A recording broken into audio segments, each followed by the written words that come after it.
What's going on, family? Larry here. Welcome back to Hidden History and Biblical Mystery. I appreciate you joining me on this journey. They work overtime to suppress this truth on every platform. They shadow ban the channels. They hit us with demonetization. They flag videos about our own identity as hate speech while they promote their fake wars in their fake Middle East. But today, we are going to break through that digital suppression with a force of truth so overwhelming it cannot be ignored. Now, allow me to prove to you what's been happening right under our noses. According to YouTube's own data from Q2 2024, they removed 59.4% of content for child safety. But when our channels teach about original identity, genetic evidence, or indigenous status, that content gets flagged as hate speech. Meanwhile, actual violent conflict footage from fake Middle East wars stays monetized and promoted. Apparently, teaching black people they're indigenous to America is more dangerous to children than watching people get blown up in 4K. A 2020 lawsuit revealed that YouTube's algorithms actually categorize creators based on race and use that information when filtering and curating content and restricting access to YouTube services. Here's the mathematical proof they don't want you to see. From October 2024 to December 2024, YouTube removed over 1 billion comments. That's billion with a B. About 99.7% were deleted automatically by AI. But guess which community's content gets flagged disproportionately? Any video discussing original identity, Moorish nationality, indigenous genetics, or America being the cradle of civilization gets hit with restrictions. Where was this American Jerusalem? Let's turn to the Book of Mormon, the record of the Israelites on this continent. In 1 Nephi, Lehi flees a wicked Jerusalem. The scripture is very specific about their initial path. It says in 1 Nephi 2:5, he came down by the borders near the shore of the Red Sea. For centuries, we've been conditioned to picture that in the Middle East. But let's use our map decoded by the master key, the seal portion of the Book of Mormon. Where was this American Jerusalem? The clues point to the land now called Utah, the ancient kingdom of Judah, with its Great Salt Lake, the true Dead Sea. If Lehi fled from this region, this Jerusalem, and traveled south down the Colorado River Basin, he would come down by the borders near the shore of the Red Sea, the Gulf of California. The geography matches the scripture perfectly when you use the right map. And the scripture then says they traveled nearly a south-southeast direction along its borders before building a ship and launching into the great waters. If you sail from the west coast of Mexico, you're caught by the powerful North Pacific Gyre and the California Current, natural oceanic highways that propel any vessel westward. They guide you directly into the heart of Polynesia. They guide you to Hawaii, the Isles of the Sea, prophesied in Isaiah. In the end, the story of the late temple is the perfect summary of a centuries-long con. They arrived on a land that wasn't theirs. They stood by while the true inheritors were wiped out. They seized a holy site under the cover of a plantation system built on the backs of the very people whose heritage it was. And then, as the final insult, they published this document, a self-congratulatory fantasy, to prove what great and inspired builders they were. They stole the history, the divinity, and the legacy of an entire branch of the House of Israel and then put their own name on the title. Either we had the most successful immigration program in human history, or somebody's lying about who was here first.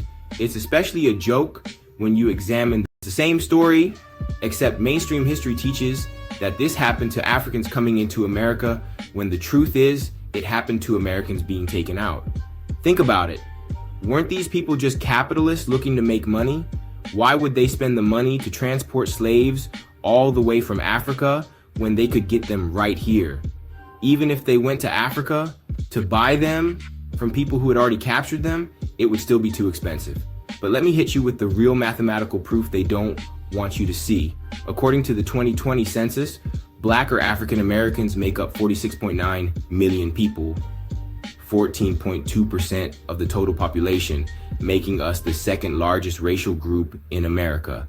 Meanwhile, Native Americans make up only 3.7 million people alone, or 9.7 million when including those of mixed ancestry, just 2.9% of the population. How does that make sense? If we're supposedly immigrants brought here from Africa, how did we end up being the second largest population while the supposedly indigenous people make up barely 1 to 3% of the population? That's like saying the guests at a house party outnumber the family that lives there 5 to 1. Either we had the most successful immigration program in human history, defying all logic and demographic realities, or somebody's lying about who was here first. And let me tell you, that somebody has a very official sounding history book they're trying to sell you. The math ain't mathin' for their narrative, but it screams true for ours. Either we had the most successful immigration program in human history, or somebody's lying about who was here first. It's especially a joke when you examine the real shipping manifest from that era. They weren't just bringing people in. Their own records show them trafficking hundreds of thousands of our people, the native people of this land, out to Europe and the Caribbean as slaves. It was a depopulation and replacement program. Of the sea prophesied in Isaiah. Now, we must address a deep scriptural mystery head on. The Book of Mormon says, the Lamanites inherited the promised land they sailed to after the final wars. So how did our ancestors end up back on the American continent in such massive numbers?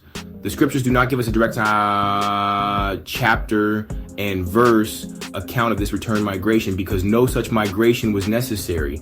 The answer isn't in a hidden history of a return journey. It's in a hidden history of the people who never left.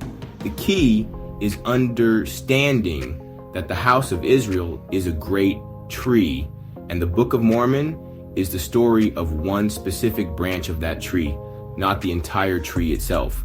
The master key is the allegory of the olive tree in Jacob, chapter 5 of the Book of Mormon. The Lord of the vineyard doesn't just deal with one group. He takes multiple young and tender branches from the main tree and hides them in the nethermost parts of his vineyard.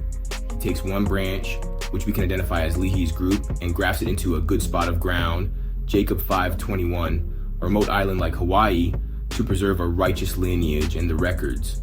So while that small branch was being preserved on an island, what happened to the main tree, the fruitful bough of Joseph that was already on the American continent, the true promised land? The scriptures prophesy exactly what would happen to them on this land.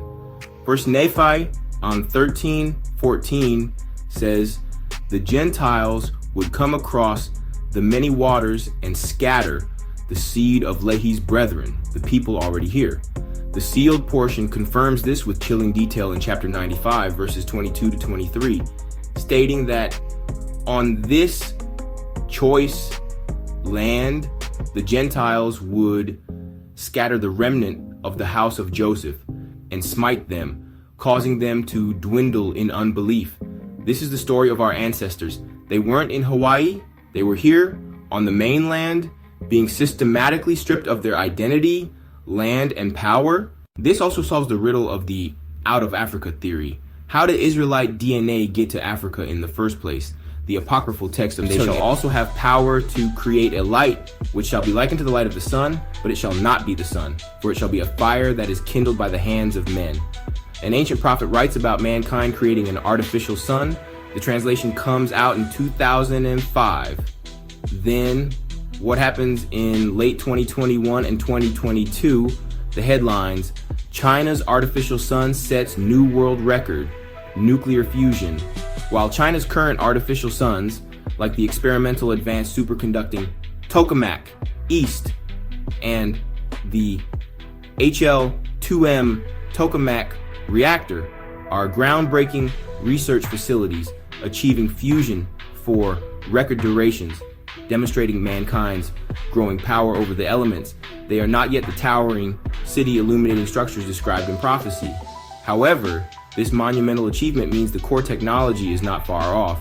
And as we know, the technology shown to the public is always years behind what the people who produce and run the secret technocracy actually possess.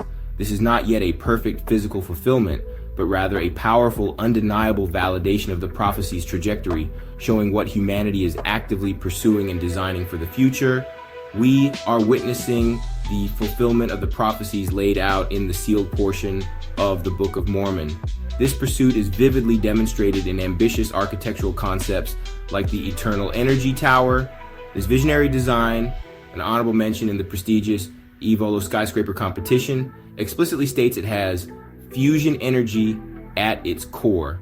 Designed by Lee Jun, Nam Ki-hun, and Hwang So-hoi from South Korea, it's envisioned as a beacon of light and a symbol of hope and progress, representing a vision of a world powered by the eternal energy of the sun. The fact that a competition like Evolo exists encouraging such grand designs further highlights how near this vision truly is. In 2 Nephi chapter 25, he prophesies that just as the Jews would be destroyed for rejecting the Messiah, his own people would dwindle in unbelief and face their own destruction if they did the same. The genocide that followed European contact wasn't just a tragedy, it was the fulfillment of a specific curse laid out in their own record. Just 2 decades earlier, in 1893, American sugar barons, many of them the direct descendants of the first missionaries, had illegally overthrown the sovereign kingdom of Hawaii with the backing of the U.S. It's a complete historical heist. Military. They had already stolen the kingdom, broken the people, and outlawed the Hawaiian language in schools. Stealing a holy temple wasn't a new crime, it was just the last item on their conquest checklist. And to understand the depth of this deception, you have to look at the playbook they perfected on the mainland, specifically in the Mississippi Valley, and shout out to the UBTV YouTube channel for their work exposing this. The research proves that the vast plantations of the Deep South were systematically built directly over the sacred mound sites of our ancestors. The plantation wasn't just a farm, it was a fortress built to conceal and control a holy site. So when we find out the church bought the 6,000-acre Le'i plantation in 1865, we have to ask the real question: what were they really buying? The official record from BYU calls the spot for the temple a simple eminence, a hill. Is it just a hill, or is it another example of sacred mound being deliberately targeted? Now you have to understand that this colonizer's playbook isn't a one-size-fits-all kind of deal. These people have different strategies for different situations, all designed for the same end goal: spiritual conquest. Sometimes it's just brute force, the conquistador special. You find a holy temple like the Templo Mayor in Mexico City, you demolish it, and you build your own church right on top of his bones. Simple, effective, and completely evil, but sometimes they're more slick with it. It's not about demolition, it's about appropriation. It's the move they pulled in Louisiana with all those Catholic churches dedicated to the Queen of Heaven, just a rebranding of an ancient goddess. They don't destroy the sacred energy of a place, they just hijack it and slap their own name on it. And then you have the third play, the one they ran in Hawaii. And this one is the most sophisticated of all. Why bother destroying or rebranding when you can just plagiarize? You discover a perfect ancient temple, you put up some scaffolding and call it construction, and then you publish a document about what an inspired genius your architect was. It's not just conquest, it's a complete historical heist.